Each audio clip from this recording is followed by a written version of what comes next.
Bonjour à tous et à toutes, bienvenue sur la seconde vidéo sur les poissons cartilagineux, comme promis. Et effectivement, on va parler donc de l'âge d'or des poissons cartilagineux, comme je l'ai dit dans la précédente vidéo. On va bien sûr revoir les familles que l'on a vues. C'est le but aussi de ces quelques vidéos, donc de suivre l'évolution des poissons cartilagineux. Et donc ici, on va donc démarrer dans le Carbonifère, qui est le début de l'âge d'or des requins, et en tout cas des poissons cartilagineux en général. Avant de commencer, je tiens à signaler que si vous avez aimé les précédentes vidéos et celle-ci, n'hésitez pas à mettre un pouce bleu et à vous abonner si ce n'est pas déjà fait.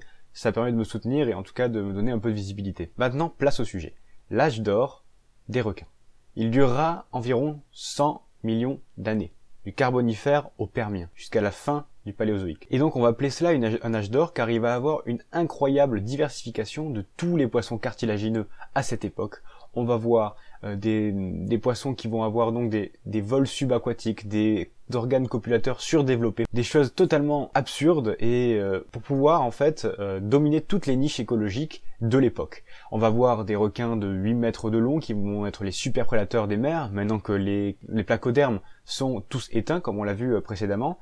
Car effectivement, cet âge d'or, rappelons-le, cette vidéo commence après une très grosse crise, une des 5 plus grandes crises biologiques du vivant donc, et c'est donc grâce à celle-ci que l'on va rentrer dans l'âge d'or des requins. On va pouvoir parler d'âge d'or, car on va en fait se baser sur un lieu fossilifère très important qui a été découvert donc dans la plage de Bear Gulch. Ce site du Carbonifère représente une ancienne baie fossile qui faisait donc 19 km de long pour 6 km de large avec une profondeur moyenne de 29 mètres. Cette plage se situe dans le Montana aujourd'hui, avec à l'époque un climat tropical. Ce climat tropical permettait un apport important de sédiments dans cette baie, ce qui permettait une fossilisation vraiment très exceptionnelle. À cette époque, on ne peut pas passer sans parler des élasmobranches, des chimères. Effectivement, on les a vus, ça fait partie des poissons cartilagineux, ils sont assez spéciaux, ils sont assez marrants, et on va donc... Il y a trop d'espèces, en fait, à pouvoir présenter, trop de familles. Je vais donc, moi, dans cette vidéo, vu que j'ai peut-être un peu plus le temps que dans la prochaine, qui va être peut-être assez longue, ici, je vais donc présenter deux élasmobranches, ou un qui m'intéresse, que je trouve intéressant, en tout cas, à raconter. Le premier que je vais aborder a une allure très étonnante. Ce sont les Inioptérigiens. Alors, ils sont reconnaissables au premier coup d'œil. Je vous laisse regarder derrière moi.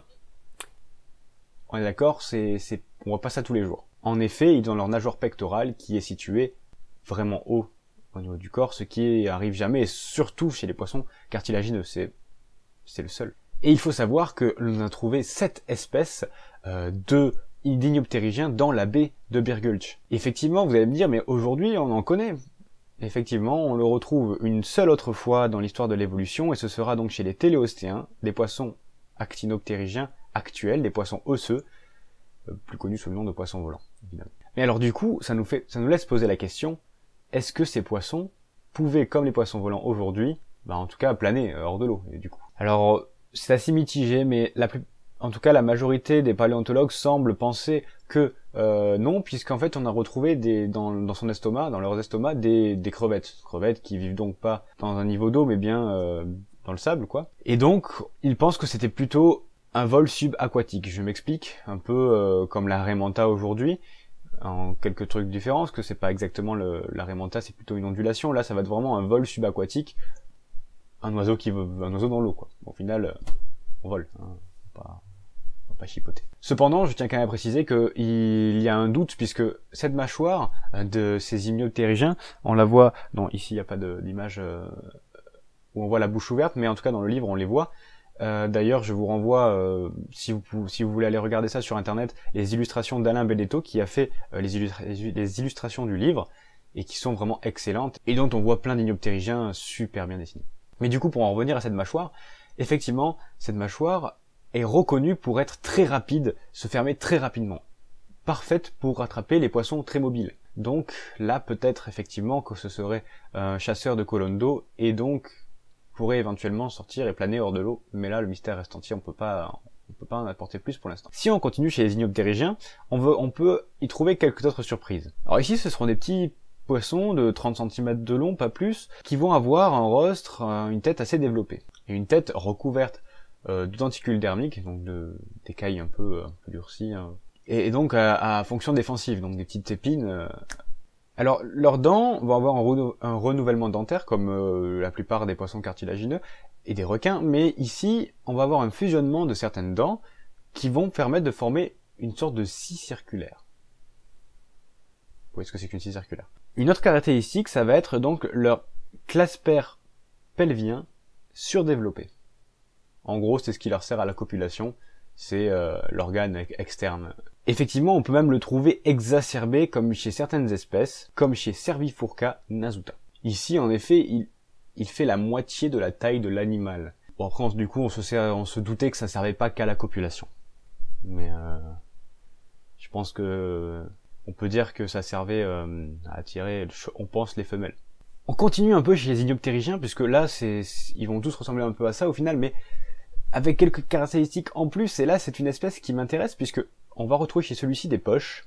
On se posait la question si cela pouvait être des poches à encre, comme on le retrouve chez les seiches actuelles, ou même à l'époque. Parce qu'en effet, on va retrouver à l'intérieur une substance qui ressemble à celle des céphalopodes du Jurassique, qui faisait donc la même chose, comme certaines ammonites ou j'en passe. Car en effet, c'est difficile de le dire, puisque la plupart des fossiles trouvés ont été aplatis, sont toujours aplatis et difficiles donc à cerner.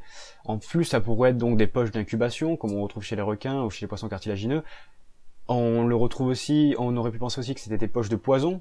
En plus, il faut savoir qu'on a retrouvé cela que chez les mâles. Donc, est-ce que ces poissons pouvaient cacher leur fuite? Le mystère reste entier.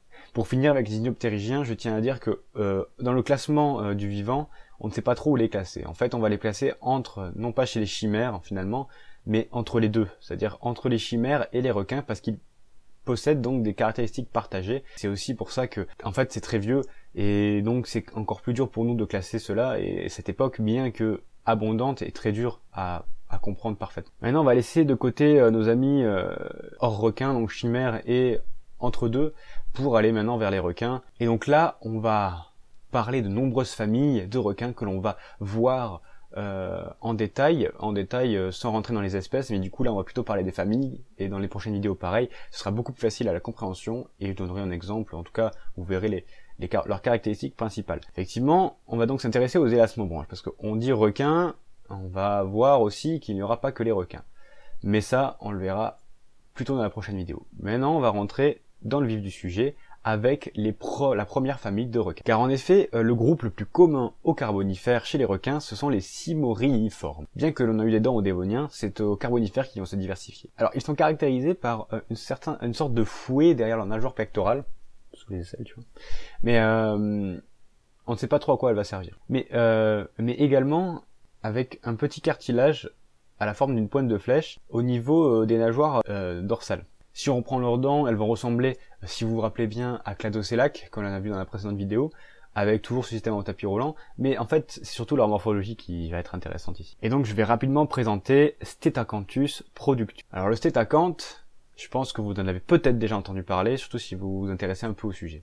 Il est quand même assez connu depuis un petit moment. Effectivement, c'est le plus grand cymorhiiforme de la baie de Bergulch. Oui, effectivement, il occupait la place de superprédateur, avec une taille allant à peine plus de 3 mètres de long, ce qui est déjà beaucoup, et très gros hein, pour une baie comme cela, et donc était le super prédateur. Et il avait une caractéristique de posséder une brosse sur la tête, comme vous le voyez là, qui est assez bizarre d'ailleurs, on ne sait pas trop à quoi elle sert, puisque ça ne peut pas être un truc défensif vu la position qu'il avait dans la chaîne alimentaire. On pense plutôt donc que ça servirait peut-être à autre chose, une sorte de... pour les mâles, enfin voilà, une sorte de... pas une parade amoureuse, mais en tout cas voilà, plus j'ai la grosse, mieux c'est toujours le même truc dans le règne animal de toute façon. Maintenant du coup, on va laisser les cymorhiiformes de côté un petit moment, et on va aller voir les phébodontes qu'on a déjà vus précédemment dans la première vidéo. Effectivement, eux auront eu déjà un succès évolutif au Dévonien, mais l'âge d'or arrive, et forcément, il y en a un deuxième. Effectivement, si on se rappelle de Phébodus, lui disparaîtra, certes, à la fin du Dévonien, avec la crise. Cependant, toutes les espèces donc de phébodontes que l'on connaissait sous forme de dents, ici on va retrouver les fossiles. Et je ne sais pas si vous vous rappelez donc de Trinacodus, que nous avons parlé précédemment, mais là par exemple aussi avec ses dents en hameçon, on va trouver son fossile. Parce qu'en effet, Trinacodus avait la particularité d'avoir un corps long, 1 mètre de long, ça commence à être intéressant, mais parfois ne dépassaient pas plus de 2 cm de hauteur.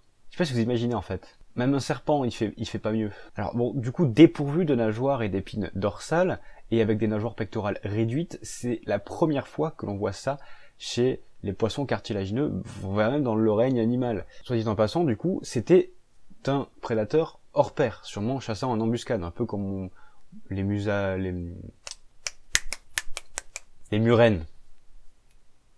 Merci Jacqueline. Cependant, ces poissons disparaîtront à la fin du Carbonifère. C'était stylé, mais chaque bonne chose en une fin. Et maintenant, on va partir de la baie de Birgulch pour aller voir une autre famille de requins. Et effectivement, on va aller en Écosse pour retrouver une famille de requins qui sont les cténacantes. Et c'est dans cette famille que l'on va retrouver des prédateurs, des super prédateurs, à l'instar des simoriiformes.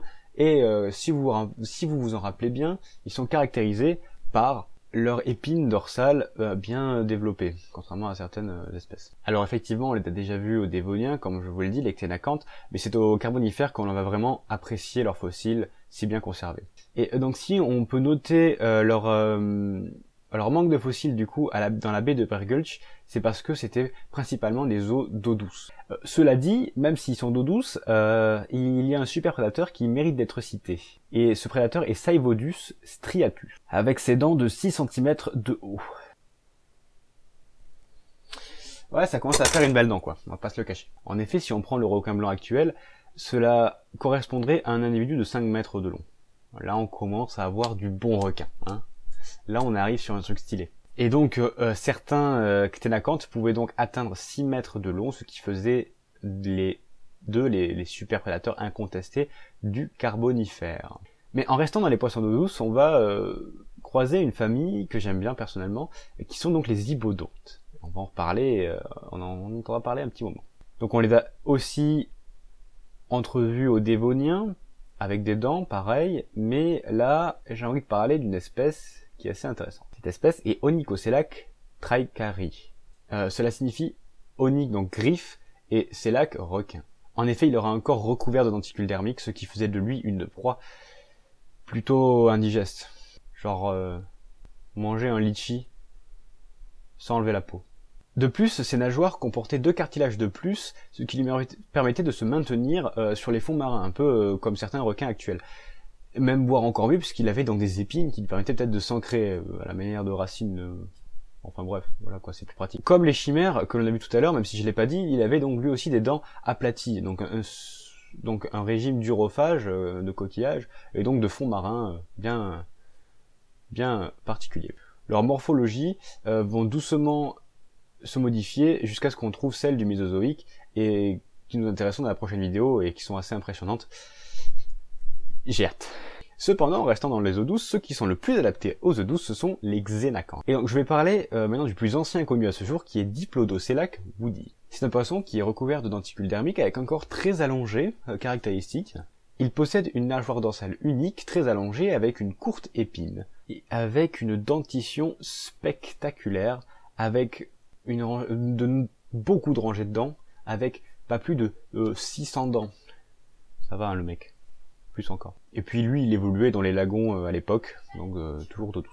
Alors cette nageoire dorsale va rappeler un peu un poisson bien connu qui est le dipnust. Si vous ne connaissez pas, je vous conseille d'aller voir, de vous renseigner. Je ferai peut-être une vidéo un jour, mais c'est très intéressant ce poisson.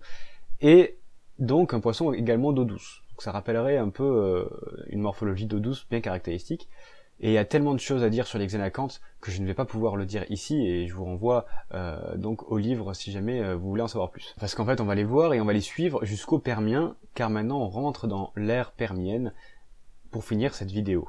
Et effectivement, pendant le Permien, il y aura des nouveaux seigneurs des mers, une nouvelle famille qui sont les Eugénéodontiformes. Alors certes, ils sont apparus au Carbonifère moyen, mais c'est au Permien qu'ils vont vraiment s'exprimer. L'un d'eux fut nommé Campodus agassicianus en l'honneur d'un paléontologue Louis Agassiz, qui était un très grand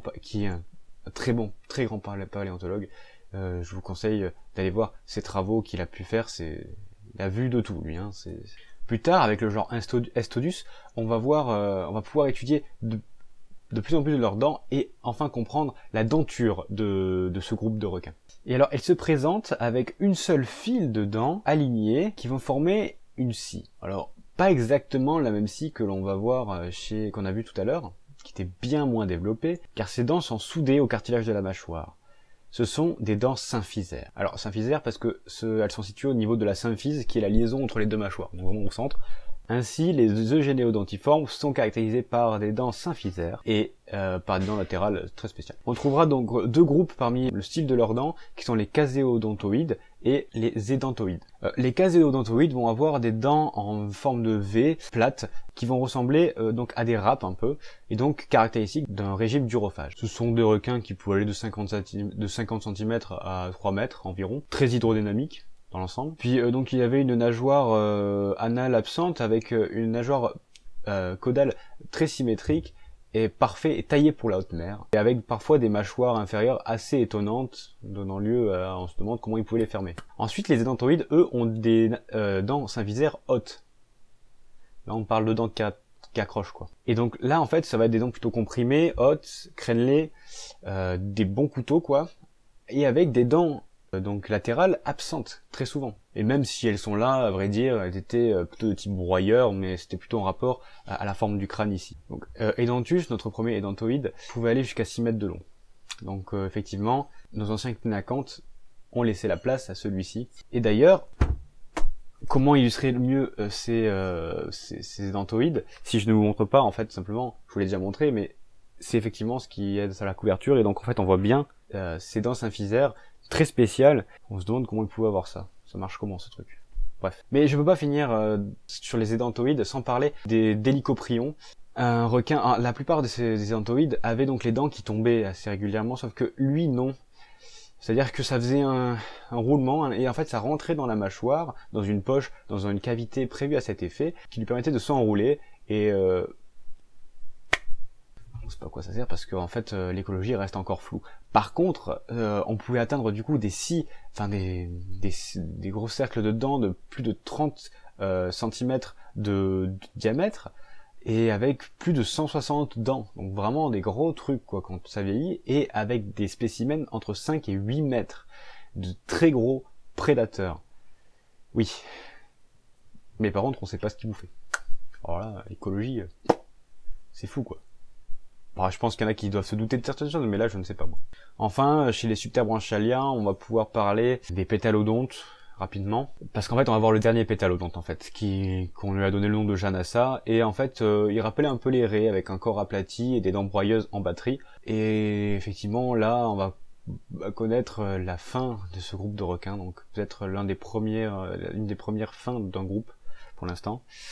Mais ça, c'était pas fini. Ce n'est pas fini du tout. Parce que, en effet, on arrive sur une hécatombe très imminente. En effet, si je vous dis moins 251 millions d'années. Effectivement, en fait, ça parle à personne. En fait, on s'en fout.